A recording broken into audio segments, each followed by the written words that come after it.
Once you have your grade scheme created, our next step is going to be to add that grade scheme to either our final calculated grade or our final adjusted grade.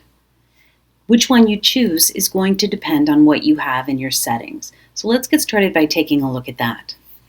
I'm going to start us off in our grade book, which is under Grades and Grades. Then let's click on Settings in the upper right corner. From here, I'm going to click on the Calculation Options tab.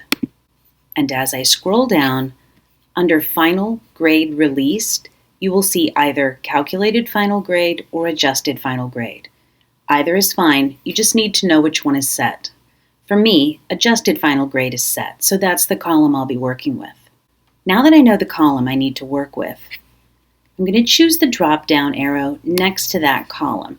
Now I can do that from Manage Grades or from Enter Grades, it doesn't matter. So next to Final Adjusted Grade, from this drop-down, I'm going to choose Edit. Scroll down until you see Grade Scheme. From here, I will choose the grade scheme that either I created or one that has been pre-created for me, depending upon the class I teach.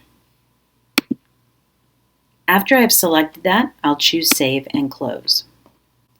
To be sure that I did it properly, I'm going to go into Enter Grades, scroll all the way to the right, and here you'll notice in my Final Adjusted Grade column, I see a letter grade.